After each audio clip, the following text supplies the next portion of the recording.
Hey, it's Craig. I just wanted to let you know that you can listen to Canadian History X early and ad-free on Amazon Music, included with Prime. Greetings and welcome to another episode of Canadian History X.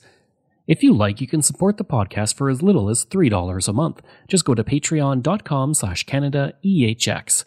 You can also donate to the podcast by going to CanadaEHX.com and clicking donate, or you can go to buymeacupofcoffee/CraigU. All of these links are also in my show notes, and for people who donate, I have various levels of benefits. For $5, you get a thank you at the start of the next episode of Canadian History X, Canada's Great War, and from John to Justin, and on social media. For $10, you get everything from the $5, plus this episode is sponsored by, with your name at the start. Also, I'll state it's sponsored by you on social media. For $20, everything from the $5 and $10, plus a second episode sponsored by you, and promotion of something you're working on. And for $50, everything from the $5, $10, and $20 plus, you get to choose a topic for me to cover on Canadian History X. If you like, you can email me at craig@CanadaEHX.com. You can find me on Twitter. My handle is Craig Baird, CraigBaird, and I'm on Instagram and TikTok where I put up daily videos about Canada's history. Just go to my username, Bairdo37. And you can find weekly videos on Canada's history on my YouTube channel. Just go to youtube.com/c/CanadianHistoryX. If you want to find transcripts of every episode I've ever done, you can go to my website, CanadaEHX.com. And there's over 700 posts on Canada's history there. The area of Bragg Creek was occupied primarily by the Blackfoot, who covered most of southern Alberta and Saskatchewan for centuries. The bison were an incredibly important animal for the Blackfoot, providing them with food and supplies for their day-to-day lives. As Europeans pushed in from the east, the Cree would come into Blackfoot territory, sparking conflict that would last until the latter part of the 19th century. Due to the decline of the bison, the Blackfoot would be forced to sign a treaty to surrender their lands to receive rations and reserves from the Canadian government. Today, Bragg Creek sits on Treaty 7 land. Beginning in the 1880s, ranchers and their families would begin to settle throughout the territory of the foothills of the Rocky Mountains. They would travel along a route that became known as the Cowboy Trail, which runs along the foothills between the mixed forests of the Rocky Mountains and the grasslands of the Canadian prairies. Along the route, various communities would be established including Pincher Creek, Longview, Cochrane, and eventually Bragg Creek. Albert Warren Bragg, along with his young brother John Thomas, came to the area in 1894 and homesteaded. They are believed to be the first settlers to homestead in the area of Bragg Creek. According to G.E. Edworthy, who knew Bragg, the man was quite surprised to learn that the creek and district had been named for him. Bragg, overall, only had a passing interest in the area, described as, quote, interesting from a historical point of view, end quote. Bragg would eventually leave the area to move to British Columbia and then come back to Alberta to settle in the Rosebud district, where he operated a successful cattle ranch.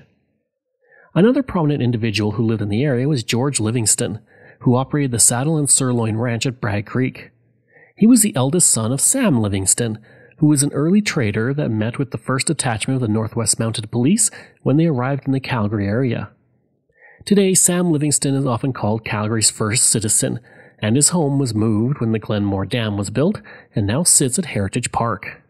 Livingston was also the first person to bring mechanized equipment for farming to the Calgary area. When he died in 1897 after the birth of his 14th child, his funeral procession was 40 carriages long. George Livingston developed a love for the area and would often ride alone through the area to enjoy nature. Edworthy would say, quote, it was then he developed a love for this beautiful foothills area and resolved that sometime he would permanently locate on the site of his camp, end quote. It was there that he would open his ranch, the Saddle and Sirloin Ranch, where he lived until his death in 1927. I'd like to take a break away from the episode for a second to talk about ExploreNet. I spent most of my life living in rural areas in Canada, and I remember the days of dial-up internet and spotty high-speed service. For the past 3 years, I have been a customer of ExploreNet, and I can honestly say that it is the best rural internet I have ever had. My job as a podcaster means I spend a lot of time researching online, interviewing people over Zoom, and uploading content. Through it all, ExploreNet has provided me with excellent service. When I'm not working, I enjoy streaming content on several streaming platforms, and even doing some online gaming with a friend in Ontario. ExploreNet allows me to do all of that with ease. Right now, they offer up to 50 megabits per second on their new LTE network with unlimited data. Their service has only become faster and better since I first signed on. Today and beyond, ExploreNet is investing in building and upgrading the network at a rapid pace. ExploreNet is rural, and that is their route, and that is their focus. For more information about rural internet options in your area, go to explorenet.com or call 1-866-285-2253. The community of Bragg Creek would be established between a forestry reserve, the Sarcee First Nations Reserve, as well as a provincial park. Its close proximity to Calgary would also help the community prosper. Today, traveling around when you are young and staying in hostels is something thousands of Canadians do in their own country and abroad.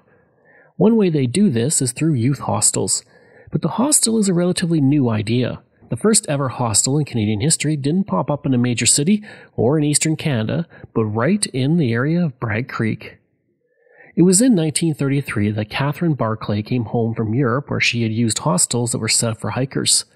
Coming to Canada, she told her sister about hostels, and they would speak with Tom Fullerton, the fish and game warden for the Bragg Creek area.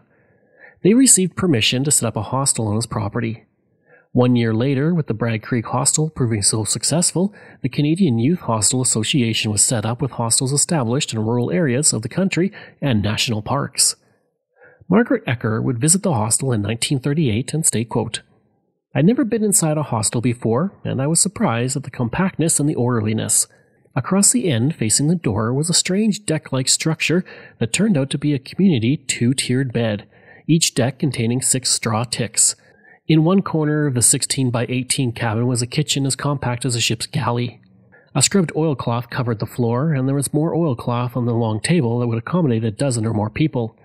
Dry wood was piled high beside the polished 4-hole stove." End quote. Unfortunately, the Bragg Creek Hostel would close in 1947, and the original hostel's location only has parts of the cement rock fireplace still standing. It would not be until 1977 when a second hostel opened, but it would be destroyed by fire. In 2018, Parks Canada and the Historic Sites and Monuments Board of Canada unveiled a plaque to honour the creation of the first hostel in Canada. It says, quote, "On May 13, 1933, Mary and Catherine Barclay and a few of their friends pitched a large canvas tent on Ida May White's property in Bragg Creek.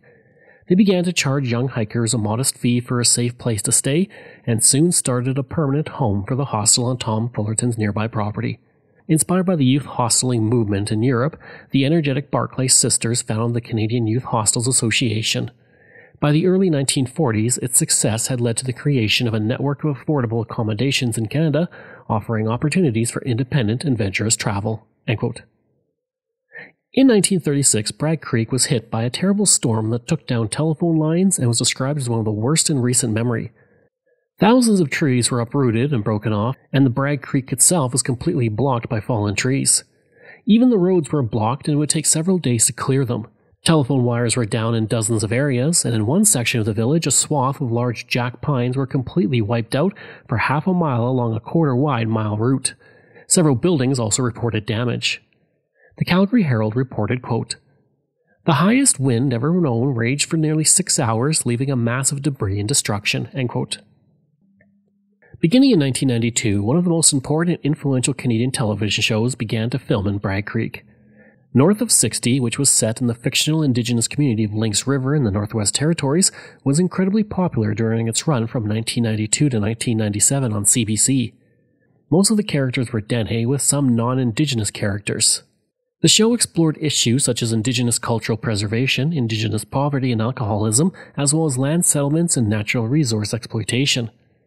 The show was unlike anything that had ever been seen on Canadian television before, with its strong focus on the Indigenous, and it remains a popular show to this day and is watched around the world by fans. And many still come out to Bragg Creek to see the filming locations featured in the show as well. And joining me now from Bragg Creek, which is not exactly north of 60, but it's where the series is shot, is Tom Jackson. Tom, from what I've seen of the first episode, your character is a sort of a brooding blend of pride and stubbornness. That's correct. I think Peter is not necessarily unlike me in some ways, but I think your description is pretty adequate. Yeah, I don't know much about him after watching the first 3 episodes, other than the fact that I guess at one time he met Pierre Trudeau.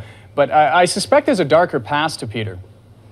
I'm not sure where Peter comes from prior to what we know of Lynx River, other than I think he's a product of the change. I think Lynx River itself was not unlike a lot of communities in the north that suffers from outside influences, i.e. the crass world of alcohol and drug abuse and that sort of thing. And the community has now become a dry community, and I think Peter is a direct result and or partially the influence that created the result of having a dry community here in Lynx River. Mm-hmm. Now, there's been a lot of roles recently anyway that feature dignified Native leaders of the past, but this one, it seems to me, is one of the very few that I've seen that provides an actor like yourself with a modern Native leader with degrees of dignity. I believe that there's a lot of stereotypical roles that Native people have played in the past, and I myself have shied away from a lot of those things, particularly period pieces. But I also believe that, and I'm in agreement with you when you say that this is a new type of character being portrayed as far as Native people are concerned. You're absolutely right. I think that this is a modern sharing, and this is a big step and a new adventurous step for the producers to take the chance and bring the real life Native people to the rest of the world, and I think it's wonderful. I hope you enjoyed that episode of my look at Bragg Creek. If you did, please leave a rating and review. If you like, you can email me at craig@canadaehx.com.